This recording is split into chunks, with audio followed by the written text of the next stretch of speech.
తానుకొకప్పుడు అయ్యప్ప స్వామి ఇలా కూర్చుని తనంత తాను స్వయంభూగా వెలిశాడు. విజయనగర సామ్రాజ్యం ఎంత చెక్కినా ఇలాగే వచ్చింది విగ్రహం. భయపడి రాజుకి వెళ్ళి చెప్పాడు. అప్పుడు ఆ మహానుభావుడు రామరాయల వారు పరిపాలిస్తున్న కాలం. రాజుకి చెప్పాడు శిల్పి, ఇలా ఉన్నారు స్వామి. అదేమిటా అయ్యప్ప ఇలా ఎప్పుడు ఉండరు, ఇలా ఉన్నారేమిటి అని అడిగారు. అడిగితే ఏదో రకరకాల కారణాలు చెప్పారు. ఒక రోజున అయ్యప్ప స్వామి రాజుగారి కల్లోకి వచ్చాడు. అసలు నేను ఇలా ఎందుకు పట్టుకొని ఉంటానో కారణం చెప్పేవాడు ఓ రోజున వస్తాడు గుళ్ళోకి. ఆయన వచ్చిన రోజున నేను ముక్కు మీద వేలు తీసేస్తాను. సరే రాజుగారు ఎదురు చూస్తున్నారు. ఒక రోజున అప్పయ్య దీక్షితుల వారు వచ్చారు. మహానుభావుడైన కారణజన్ముడు. ఆయన్ని వేరొక పండితుడు, ఆయన విష్ణు భక్తుడు, ఆయన్ని తీసుకుని రాజుగారి గుళ్ళోకి వెళ్ళారు. ముందు విష్ణు భక్తుడిని అడిగారు, ఎందుకు ఇలా ఉన్నారు అయ్యప్ప అని అడిగారు.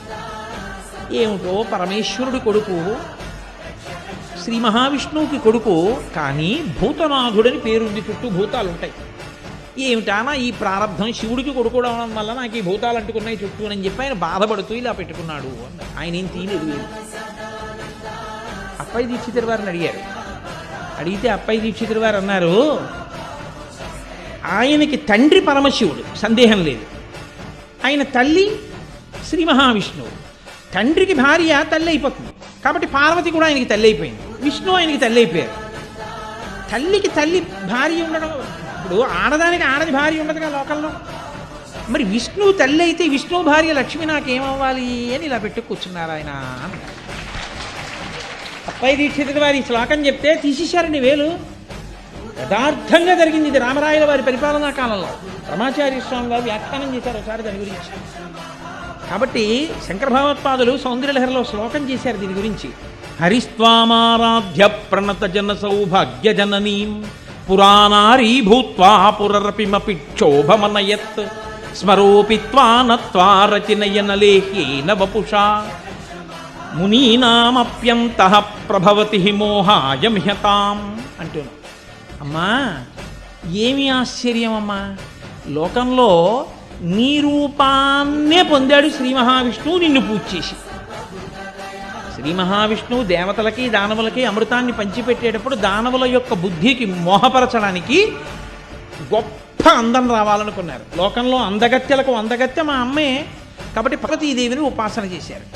పార్వతీదేవి తన అందమంతా అన్నయ్యకి ఇచ్చింది. నారాయణమూర్తి ఆవిడకి అన్నయ్యకి ఇచ్చింది. ఇప్పుడు ఆయన ఆవిడంత అందగాడయ్యాడు, మోహిని అయ్యాడు. ఆవిడ అందం చూసి రాక్షసులు అమృతం తాగడం మర్చిపోయారు. దేవతలు చక్కగా ఆవిడ శ్రీ మహావిష్ణువురా వేషం కట్టారు మనని రక్షించడానికైనా అమృతం తాగేశారు. అక్కడ వరకు కథ బాగానే ఉంది. గొడవంతా ఎక్కడొచ్చిందో తెలుసా అండి? పరమశివుడికి ఈ వార్త తెలిసింది. ఆయన అన్నాడు, మా బావమరిదికి అచ్చు మా ఆవిడ వేషమే వచ్చింది. మా ఆవిడే అందగత్తి అనుకున్నాను. మరి నారాయణ నారాయణి, నారాయణ నారాయణికి అన్నగారు, నారాయణి పరమశివుడి భార్య పార్వతీదేవి. మా బావమరిది శ్రీ మహావిష్ణువు అచ్చు మా ఆవిడ అయ్యట్ట. ఏమో అచ్చు నీలా అయ్యట్ట మోహిని వేషంలో ఓసారి చూస్తాను అంటే అమ్మవారిది వద్దు, లేనిపోని పంతులు వెళ్ళకండి, కాదు పెడతాను. సరే అయితే పద. వెళ్ళారు ఇద్దరు. వైకుంఠానికి వెళ్ళిన తర్వాత బావా ఏమిటో అచ్చు మీ చెల్లెల్లా అయ్యావుట, అమృతాన్ని పంచిపెట్టడంలో ఏదోసారి ఆ వేషం చూపించు అంటే శ్రీ మహావిష్ణువు అన్నారు, వద్దులేండి బావగారు అవన్నీ ఎందుకు, ఇప్పుడు వదిలిపెట్టేయండి అంటే అమ్మవారు కదిపింది. పరమశివుడి మనసు కదలడం అంటే అంత తేలికైన విషయం కాదు కదండి. అలా ఆయన మనసు ఏం కదలదు. ఆ కదలిక అన్నది వచ్చింది అంటే కేవలం అమ్మవారి యొక్క అనుగ్రహం. ఆవిడ కదిపింది మనసు. కదిపితే పరమశివుడు ఏం చేశాడు, శ్రీ మోహినిని చూడాలి అని తాపత్రయం. శ్రీ మహావిష్ణువు మోహిని రూపంలో కనపడ్డారు. కనపడగానే అచ్చు మావిళ్ళా ఉంది అని కనపడితే వెనక పరిగెత్తేంత వెర్రాడండి పరమశివుడు. కానీ ఆయనకి అంత తమకము కలిగి విష్ణువు వెంట పరిగెత్తారు. అంత తమకము కలగకపోతే వీర్యము స్ఖలనము. కాబట్టి ఇప్పుడు పరమేశ్వరుడు యొక్క వీర్యము స్ఖలనమైంది. అందులోంచి ఒక మహానుభావుడు పుట్టుకొచ్చాడు. ఆయనే అయ్యప్ప. అమ్మా నువ్వు నీ అందాన్ని మీ అన్నయ్యకి ఇచ్చి పరమశివుడి పరువు బజార్న పడైలా అన్నారు శంకరాచార్యులు వారు సౌందర్యలహరిలో. పురాణారీ భూత్వా పురరపిమపి క్షోభమనయత్. నువ్వు పురరిపుని యొక్క మనస్సుని క్షోభ పెట్టేశావు కదమ్మా, పరమశివుడి యొక్క మనస్సుని అమ్మవారు అలా చేస్తుందండి. ఎందుకు అలా చేసిందో తెలుసా? మహిషి అంటేనే దాని బుద్ధి అటువంటిది. దానికి ఆ దివ్యమైన బుద్ధి ఉన్నది కాదు. దానికి ఎంతవరకు తెలుసు అంటే ఈశ్వరుడు కూడా స్త్రీయో పురుషుడో నపుంసకలింగమో అయి ఉంటాడు అనుకుంది. అనుకుని శివుడు పురుషుడు, విష్ణువు పురుషుడు, కాబట్టి వాళ్ళిద్దరికీ పిల్లలు పుడతారు. వెర్రివాడు బ్రహ్మగారు తెలియక వరమిస్తున్నాడు అనుకుంది ఆవిడ. అనుకుని శివకేశవులకు కొడుకు పుడితే చచ్చిపోతాడు. పరమేశ్వరుడికి రూపం ఏమిటి? గోధుమ పిండి ఉంటే పూరీలైనా చేసుకోవచ్చు, చపాతీలైనా చేసుకోవచ్చు, పుణుకులైనా చేసుకోవచ్చు, ఏదైనా చేసుకోవచ్చు. ఆయన గోధుమ పిండి లాంటి వాడు. ఆయనకి నామరూపాలు ఉన్నవాడు కాదు. అజాయమానో బహుజా విజాయితే ఏంటోంది వేదం. కాబట్టి ఇప్పుడు ఆయన ఏం చేశాడు? అమ్మవారు కదిపింది. పరమశివుడి మనసు కదిలితే తప్ప శివకేశవులకి బిడ్డడు పుట్టే అవకాశం లేదు. అందుకని ఇప్పుడు శివుడి మనసు కదిపింది. శివుడి మనస్సు కదపడం వల్ల ఆయన విష్ణువుని మోహినిగా చూసి సంతోషించారు. సంతోషించడం వల్ల వీళ్ళిద్దరికీ లోకంలో ఎప్పుడూ కని విని ఎరుగని కుమారుడు జన్మించాడు. ఆయనే అయ్యప్ప స్వామి. ఇప్పుడు ఆయన ధర్మశాస్త్ర పుట్టుకతో పరమశివుడి యొక్క కొడుకు కాబట్టి ఈశాన సర్వవిద్యానాం ఈశ్వర సర్వభూతానాం బ్రహ్మాధిపతి బ్రహ్మణోధిపతి బ్రహ్మ శివోమి అస్తు సదాశివోం. ఆయనకి ధర్మం అంటే ఇష్టం. ధర్మశాస్త్ర. లోకంలో ధర్మం తప్పిపోయిన వాళ్ళని, ధర్మం తెలియని వాళ్ళని బాగు చేయాలంటే గురువుగారితో కలపాలి. కలిపితే గురువుగారి దగ్గర ధర్మం నేర్చుకుంటారు. అందుకని ఆయన ఏం చేశారంటే, నా దర్శనం చేయాలంటే దీక్షలో ఉండి నా దగ్గరికి వెళ్ళాలి. కాబట్టి ఇప్పుడు దీక్ష తీసుకోవాలంటే గురువుగారి దగ్గరికి వెళ్ళాలి. గురువుగారి దగ్గరికి వెళ్తే గురువుగారు ఏమంటారు? నీ చెప్పినట్టు ఉంటావా? చొక్కా వేసుకోవడం మానేస్తావా? ఎడంభుజం మీద ఉత్తరీయం వేసుకుంటావా? పంచ గోచి పోసి వెనక నుంచి కట్టుకుంటావా? చెప్పు, దీక్షిస్తాను. ఇప్పుడు ఏం చేస్తాడు? ఎందుకు గురువుగారు అలా కట్టుకోవడం? ఆయన ధర్మం అంతా చెప్తాడు. ఇది 40 రోజులుగా బతికున్నంతకాలమా? బతికున్నంతకాలం. ఒక్కసారి వెళ్ళొచ్చినా ఆయన అనుగ్రహం పడితే ఏమైంది? ఓ మెట్టి ఎక్కేసావు జీవితం. ఇది చిట్ట చివరికి ఏమవుతుంది? తత్వమసి. కాబట్టి ఇప్పుడు ఆయన యందు శివశక్తి, ఆయన యందు విష్ణుశక్తి, ఆయన యందు ఆదిశక్తి, ఆయన యందు విష్ణు ఉన్నప్పుడు లక్ష్మీశక్తి, ఇవన్నీ ఉండడంతో పాటు ఆయన దగ్గర ఉన్న గొప్ప గుణం ఏమిటంటే భూతనాథుడు. పరమశివుడు సమస్త భూతగణముల మీద అధికారం తను అయ్యప్ప ఇద్దరికీ ఇచ్చాడు. అందుకే మీరు ఎప్పుడైనా స్కాందం లోపలికి చూస్తే ఆశ్చర్యకరమైన విషయం మీకు ఒకటి కనపడుతుంది. అయ్యప్ప స్వామి గుళ్ళోకి వెళ్ళి అయ్యప్పని ప్రతిరోజు దర్శనం చేసుకున్నా, అప్పుడప్పుడు ఆయన గుళ్ళోకి వెళ్ళి ప్రదక్షిణం చేసే అలవాటున్నా వాళ్ళని భూతాది గణములు ఆవహించారు. ఎందుకో తెలుసా? ఆయన చెప్పు చేతల్లో ఉంటాయి. ఒరేయ్, నువ్వు వాడి జోలికి వెళ్ళకు అంటాడు ఆయన. వెళ్ళవు. మీకు ఉపకారం కాదండి, ఇంకంతకన్నా ఉపకారం ఏంటి? వాళ్ళు వచ్చి మీ మీద పడిపోయారు అనుకోండి, ఎన్నుంటే మాత్రం ఉపయోగం ఏముంది? వాళ్ళు మీద పడిపోకుండా ఆయన కాపాడతారు. శివుడి తర్వాత శివుడెంతగా భూతగణముల మీద అధికారం ఉన్నవాడు ఆయన.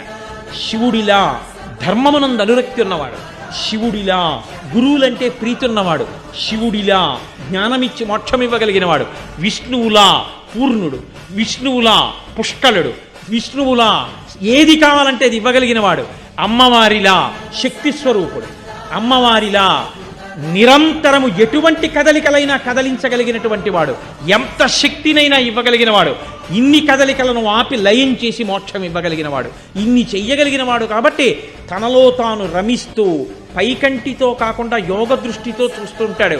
ఎవడు లోపల ఎంత చిత్తశుద్ధితో చేస్తున్నాడు, పైకి ఎంత డాంబికంగా ఉన్నాడు. నేను మీకు ఒక యథార్థం చెప్తున్నాను ఇవాళ. ఒక్కొక్కసారి ఏ దీక్ష లేకుండా అయ్యప్ప స్వామి గుడికి వెళ్ళినటువంటి కొంతమందికి, అసలు జీవితంలో అయ్యప్ప దీక్ష తీసుకొని వాళ్ళు కొంతమంది ఆ గుడికి వెడితే 50 సార్లు దీక్ష తీసుకున్న వాళ్ళకన్నా కూడా అద్భుతమైన రీతిలో అయ్యప్పని సేవించుకునే అదృష్టాన్ని ఆయన ఇచ్చిన సందర్భాలు ఎన్నో ఉన్నాయి. దేనివల్ల ఇస్తాడో తెలుసా అండి? వీడి నా దీక్ష పట్టాడని ఇవ్వడం కాదు. వీడికి ధర్మమునందు అనురక్తి ఉంది, వీడికి వేదమునందు అనురక్తి ఉంది, వీడికి నా రూపమునందు అనురక్తి ఉంది, ఈశ్వరుడి యందు అనురక్తి ఉంది. అది ఆయనకి చాలు. నీవు విష్ణు భక్తుడవైనా అయ్యప్ప భక్తుడవే, శివభక్తుడవైనా అయ్యప్ప భక్తుడవే, శాక్తేయుడవైనా అయ్యప్ప భక్తుడవే. నువ్వు ఏ రూపాన్ని భక్తితో కొలిచి వేదాన్ని నమ్మి జీవించినా నువ్వు అయ్యప్పని చేరుకోవాలి. అది ఆయన గొప్పతనం. శివకేశవుల యొక్క అభేదమైనటువంటి రూపం, అంతటి గొప్ప స్వరూపం, సమస్త దేవతా సమాహారము. అటువంటి మహాపురుషుణ్ణి సేవించడానికి జీవితంలో గురువు గారితో అనుబంధం ఏర్పడి ఆయన మెడలో మాల వేసి శ్రీరామ రక్ష కట్టి చిట్ట చివర మళ్ళీ ఇరుముడి కట్టే పర్యంతం 41 రోజులు నువ్వు నాతో కలిసి ఉండవచ్చు. గురువుగారిచ్చిన మహదవకాశం. దీన్ని వాడుకుని గురువుగారితో కలిసి ఉండి జీవితాన్ని అభ్యున్నతి పదంలో నడిపించుకున్నవాడెవరో వాడు ధన్యుడు, వాడు దీక్షితుడు, వాడు సమస్తమును పొందినవాడు. అది ఒక్కసారికే లభించింది. అది మీరు గురువుని సేవించడం మీద ఉంటుంది, మీరు ఆ తాపత్రయంతో శరణుఘోష చెప్పడం మీద ఉంటుంది తప్ప అసలు ఏ ప్రయత్నము చేయకుండా కేవలం ఏదో ఒంటి మీద ఉన్న బట్ట రంగు మార్చడమే దీక్ష అనుకున్న వాడికి ఎన్ని మాటలు చేసినా ఊయల ఎక్కి ప్రయాణం చేసి కాశీ వెళదాం అనుకున్నవాడు కూడా అయ్యో. కాబట్టి గురువుతో ఉండడానికి మీరు ఎక్కువ ప్రాధాన్యత ఇవ్వండి. గురువు గారి దగ్గర తెలుసుకోవడానికి ఎక్కువ ప్రాధాన్యత ఇవ్వండి. ఇవాళ మీకు ఒకటి తెలిస్తే రేపటికి మీ గురువు గారి వల్ల ఇంకొకటి తెలిసి తీరాలి మీకు. అదే దీక్ష యొక్క గొప్పతనం. కాబట్టి చక్కగా మీ అందరూ ఎన్నో పర్యాయములు దీక్ష వహించిన వారు, ఈశ్వరుణ్ణి సేవించిన వారు. కాబట్టి సంతోషంగా మీ అందరూ దీక్షాకాలాన్ని పూర్తి చేసుకుని అయ్యప్ప స్వామి వారి యొక్క దివ్య దర్శనాన్ని పొంది పరమ సంతోషంతో మళ్ళీ క్షేమంగా తిరిగొచ్చి మీ భార్యాబిడ్డలతో సుఖమయమైన జీవితాన్ని గడిపి పరమేశ్వరుడి అనుగ్రహంతో చక్కటి వైరాగ్యమును పొంది ఆయన అనుగ్రహంతోనే జ్ఞానసిద్ధిని పొంది మోక్షమునకు హేతువగుగాక. అలా మిమ్మల్ని నన్ను అందరినీ పరాత్పరుడైనటువంటి ఆర్యం సమస్త కాలములందు అనుగ్రహించాలని ఆయన పాదములు పట్టి సాంజలిబంధకంగా నమస్కరిస్తూ నా ఈ ఉపన్యాసాన్ని పూర్తి చేస్తున్నాను. ఒక్క మాట మనవి చేసి పూర్తి చేస్తా. ఈ 2 రోజులు నేను చేసిన ప్రసంగాలు నా జీవితంలో కొన్ని వేల ప్రసంగాలు చేశాను ఇప్పటిదాకా. ఈ 2 ప్రసంగాలు నాకు ఇచ్చినంత తృప్తి నాకు ఏ ప్రసంగం ఇవ్వలేదు. ఎందుకో తెలుసా అండి? ఒక్కటే కారణం, ఎంతమంది విన్నారు, ఎంతమంది దీనికి సంతోషించారన్న దాంతో నాకు ఏ సంబంధము లేదు. నేను లోపల ఎవరి పాదములు పట్టుకుని చెప్పానో తెలుసా అండి? ఎవరు సంతోషించి ఆయన 2 చేతులు నా తల మీద పెట్టి, నాయనా నీకు అయ్యప్ప కృప కలుగుగాక, నువ్వు నమ్ముకున్న వేదము నిన్ను రక్షించుగాక, నువ్వు నమ్ముకున్న భక్తి నిన్ను కాపాడుగాక, నీ జీవితంలో ఎప్పుడూ భక్తి పతనమైపోకుండా నువ్వు మెట్లు ఇంకా పైకెక్కుగాక అని తాను శరీరంతో ఉన్నంత కాలం ఈ జిల్లాలలో అయ్యప్ప స్వామి వారి భక్తి ప్రచారాన్ని కేవలం ఏదో చేయడం అంటే చేయడం కాకుండా సశాస్త్రీయ బోధ చేసి ఆచారములకు అంత పెద్దపీట వేసి ఇంతమందిని నడిపించినటువంటి మహాపురుషుడైన దండపాణి గురుస్వామి వారి యొక్క పరిపూర్ణమైన అనుగ్రహం కోసం, వారి సంతోషం కోసం వారు ఇంకా ఉభయ గోదావరి జిల్లాల్లో నా పేరు స్మరించి నేను చేసిన సేవలు చెప్పుకొని పొంగిపోతున్నారని ఆ గురువుగారైన మహానుభావుడు సంతోషించాలని నేను ఈ ప్రసంగం చేశాను. కాబట్టి ఈ ప్రసంగాల చివర ఒక అరటిపండు కూడా పుచ్చుకోవడానికి నేను సిద్ధంగా లేను. ఏ సత్కారమును ఏ సన్మానమును నేను పుచ్చుకోను. నాకు కావలసిన సత్కారం ఒక్కటే, మహాపురుషుడైన దండపాణి గురుస్వామి గారి అనుగ్రహం. అది వినా నువ్వు ఇంకేమైనా పుచ్చుకొని నాకు సలహా చెప్పగలిగిన వాళ్ళు ఇంకొకళ్ళు ఉంటారు, వాళ్ళ కొడుకుతో